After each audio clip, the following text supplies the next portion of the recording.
our boy Whitey Bulger on the wall.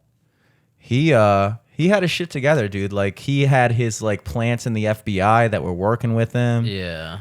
Well, and also like he was, he somehow had like, some sort of cushy deal with the FBI. Oh yeah. For he got nabbed, being an informant, and then he became an informant, a snitch, as others might call it. And the FBI guys liked him, and they kept on like vouching for him and like saying like no, like he would actively be committing crimes, and then the guys on the inside would be like no, we gave him that stuff to do. So he basically had this deal with the FBI, from my understanding, where he could kind of do whatever he wanted.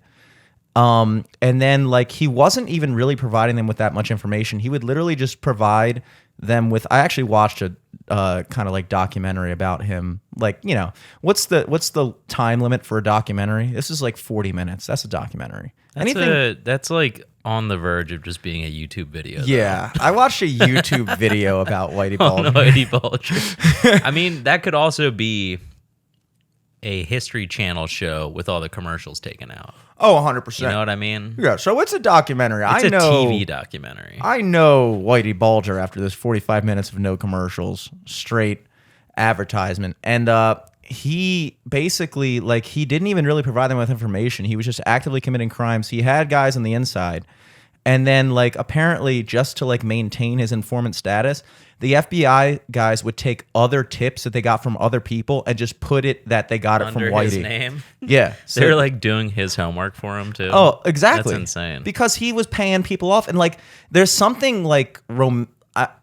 It's so romantic. That's so cute. There's something, like, cool about when you're a criminal and like you're doing that type of shit. Because like, dude, they didn't find his ass until he was like 87. Yeah. And at that point, it's kind of like the Cosby shit too. It's like, you've lived your entire life. Now, granted, you're living your entire life in hiding and constant paranoia. Like, apparently by the time they found him, like, basically from the story I gathered, first of all, he was fucking MK Ultra, which is MK Ultra, of course, conjures this kind of like conspiracy theorist air about it, but it was a real thing. Now, what it was used for and how it was done is up for debate, but he was a part of that program. And basically what they did was they would go in and They're trying to figure out mind control by using acid. Yeah. Essentially, for anyone who's listening and doesn't know about MK Ultra. They went to like cons and were like, hey, like if you participate in this program, we can get you out sooner. We can do this. So they go and find criminals and are like, dude, like be a part of this and like it'll shorten your sentence. And they're thinking like, all right, so all I got to do is like trip balls all the time and like I can get out of jail sooner. That's what I was going to do once I was out of jail. Yeah. So they're like, yeah, sure. And then apparently they just apparently before he went to jail, Whitey Bulger had never killed anyone. Like he was like he was a low time criminal. And then he goes to jail and they put him through this program and they just dose him with like, I don't even know. Do they say tabs in the FBI? Does the FBI do tabs? Oh, I mean, they probably weren't that advanced. I feel like the tabs came about because the scientists working in those facilities where they made acid were trying to figure out how to take it out of the lab to sell it on the streets. Got you. When they were like doing the MK Ultra shit, they were just like using pure, like liquid LSD and like just putting on people's tongues, like one drop, but that would be like hundreds of tabs. Yeah, I can't imagine like the FBI being like, all right, dude, put it on your tongue. Sit on it. Did you swallow it yet? Dude? No, don't swallow it. Leave it in there for like 60 seconds and chew it up and swallow it, bro. Trust me, you're not going to feel it for the first 15 minutes, but once you do, it's like, no, that's probably not what was going on. They're probably If it's bitter, spit it out. That means it's bad. You got to let me know, dude. You got to let me know if it's bitter, bro. The chillest agents. Is it bitter or does it taste like paper? If it tastes like paper, you're good. So, like, they're fucking tabbing up him, and then he's, like, tripping beyond balls. And then they're just going, like, would you ever kill anyone? And he just goes, like, no. And they just sit you in a room and ask you, would you ever kill anyone? Would you ever kill? Over and over again until you, like, go fucking insane. And basically what they were trying to do was, like, anybody who's familiar with the 90s movie Zoolander, which is based off of an even earlier movie I believe, called The Manchurian Candidate, where basically... Which is based off The Naked Gun. Yes, which of course is based off of the World War II training film, Crack That Tank. It's OJ, right? I think so. OJ's playing baseball and gets set up to kill the queen, who's at Camden Yards for some reason. I've never seen this film, but this sounds awesome. You never seen Naked Gun? No. Oh shit, watch that shit. It's good. All the like Leslie Nielsen movies are good as fuck. So it's based in Baltimore? So there's like a scene where they're playing baseball, and I believe they shot it at Camden Yards. And when was this movie made? Like the 70s or 80s. See, that makes sense because a lot of younger people don't know this, but before the Washington a long time ago, there was a team called the Washington Senators, and they were the baseball team for D.C. They then became not a team. I believe they went somewhere else, obviously, and then we had a team called the Montreal Expos, which I always thought was a cool team name. In the early 2000s, mid-2000s, a team came back to Washington. They're called the Nationals now. But in that big gap, basically between the 80s and the early 2000s, Baltimore was the closest city to DC that had a professional baseball team. So the president and like world leaders, when they went out to see a baseball game, like if you come to America and they're like, hey, let's show you America's pastime, they went to Orioles games. They had a presidential box in Camden Yards. Like that was what it was for. So like, given that movie was made in the 70s, it kind of makes sense that if it was like a world leader political thing at a baseball game, it probably did take place in Baltimore. Yeah. So that's pretty dope. Well, I think also just like Camden Yards was like the stadium for a while. Like it was like the model stadium. It still is. I mean, it was built in the late 90s, and it still is one of the best baseball parks in the league. I mean, especially considering that all the biggest teams are still playing in like their original park. Like the Red Sox, they're like the biggest team in the MLB besides the Yankees, and they're playing in like their 1920s like park with like bleachers and shit. It's like, dude, I know it's historical, but come on, dude. The White Sox, I think Chicago White Sox have the oldest stadium. It was built in like 1918, and it's like, dude, what are you doing? But it's cool, Wrigley Field and all that. Damn, I just lied. Apparently, it was just Dodger Stadium. Oh, close enough, you know. Brooklyn Dodgers. I'm thinking of the what's the Charlie Sheen movie that was shot at Camden Yards? Fucking Big League or something. Bull shit? Durham. Maybe. I'm gonna look it up right now. Minor League, Major League. Maybe one of those. It might have been Major League. Major League. Major League 2. Okay, Major League 2. Okay. Maybe the first one too. We've really gone downhill on this thing. I think maybe just like news is coming up about like what if Charlie Sheen was in Major League 2? so now it's just an idea that maybe if they did film a sequel, it would be filmed at Camden Yards. We've come a long way from the Naked Gun taking place at fucking Pickles Pub. How the mighty have fallen. So anyway, a Manchurian Candidate is, of course, back during the Cold War. We're fighting with the Russians. Nothing's going on, but it's a battle of wills, baby, in terms of the song by the same band who made that song, Eye of the Tiger. That band is called Survivor.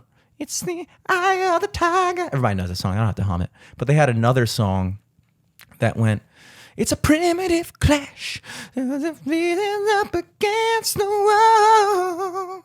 It's a battle of wills. That's from Rocky IV. And I think it's called In the Burning Heart. In the Burning Heart. I know this because we only had one soundtrack on our wrestling team, and it was the Rocky IV soundtrack, and we just worked out to it every day for 4 years. Hell yeah. So I know Rocky IV. But anyway, a lot of good yes. music in there too. You know, James Brown and everything like that. But anyway, so we're in the Cold War. We're trying to create what's called a Manchurian Candidate, which is somebody who you can basically like dig into their subconscious that they're an assassin. Yeah, but like they a don't, sleeper agent. Yeah. And give then, them a code word, trigger them, activate them. Boom. And I wonder if that worked. I don't think it did. I don't think we have actual sleeper cells out there, but we may. There might be. But what we did succeed in doing is driving a lot of people fucking insane. Another notable MK Ultra participant was the Unabomber. Yeah. Stan Kaczynski, Timothy Chalamet or whatever. Timothy Chalamet, yeah. The Unabomber. Yeah, or Stan Kaczynski. Or Timothy Chalamet. No. Wait, is it? It's not Stan Kaczynski. Tim Kaczynski? Ted Kaczynski. Ted Kaczynski. Ted Kaczynski. Yeah. There we go. Jake Gyllenhaal. The fucking Unabomber. The Unibrower, more like Unibrower. it. You gotta pluck those, Jake. Come on, Jake. We need the trigger word to make him like pick up a pair of tweezers. Tweezer. Applesauce. Like, oh, Jake, you look great. Thanks. I was part of MK Ultra. Jake, at 3:00, the prune juice spoils. Activated. Grabbing tweezers.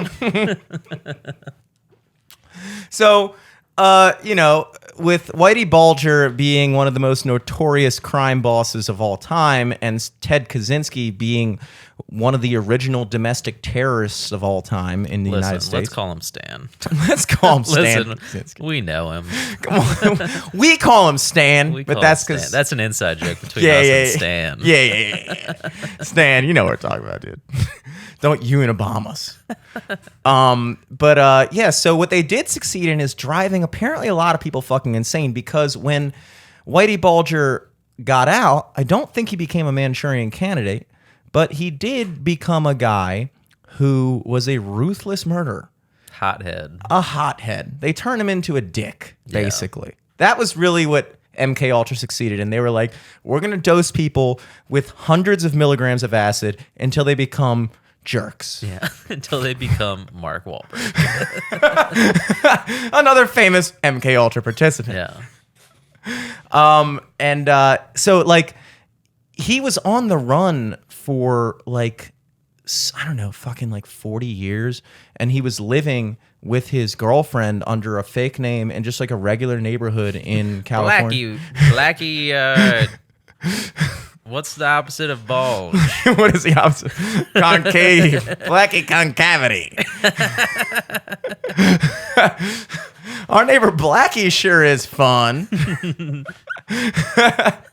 And his girlfriend fucking not... Oh, jeez.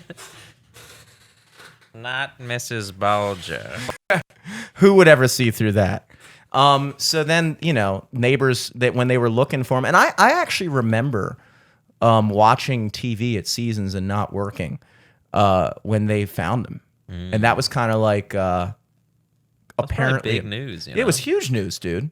It was huge news. And like watching that happen, and like you go back and like, would you really, like, I almost would wager to say that he was such a paranoid mess. He would just sit looking out the window for like 60 years. It's like, dude, at that point, it's not worth it. Yeah. Also, why didn't you leave the country? Yeah, right. Like you're in fucking LA, like the second biggest city in the country. Yeah, you could find a fake passport or something. Yeah, or not LA. Or just buy a boat. Yeah, just do what fucking... Go straight. Shawshank Redemption did, dude. Yeah. Another great movie I watched recently. But yeah, dude, Whitey Bulger, shouts out to you, bro. For I think he's dead now, maybe. Probably. I think he was killed. And here's the other fun thing about all these events is that, of course, once he was found, he was like beaten to death by his cellmate. Mm-hmm. And there's arguments to say maybe, which, like, he was an old Boston man. Yeah. He was probably a little racist. He probably could have been a little racist. Also racist of you to assume that his cellmate was black, but who knows? I didn't say he was black. He could have been Mexican. He could have been He could have been a really progressive just a very white guy. tan white guy. Who was like, hey man, I don't like to use those words. Even though I'm in here for mass murder, I have a fucking heart here, dude. Chill with the slurs. So you always got to wonder, it's like, was that guy paid to kill him? I would venture to say that probably yes, because Whitey Bulger, because he was working with the FBI for so long, certainly had a lot of information that would be damning to a lot of people inside the FBI. So they're going, okay, we got him. We don't want him to testify, because if he testifies, all these other old-ass motherfuckers are going to jail, and it delegitimizes our institution. So let's do what we always do and fucking Epstein him, baby. Yeah. You know? It also probably was fucking MK Ultra. I think that was CIA probably though, right? I don't really know. I'm gonna be honest. I don't know. I think CIA. it was the FBI because FBI is more domestic. Yeah, but I think like that's why the CIA does it, because they say they don't do things domestically. Mm-hmm. And that's why like it would be MK damning Ultra, if he talked about it, because then they would have to admit that they operated domestically. Yeah, and MK Ultra was a CIA program, from my understanding.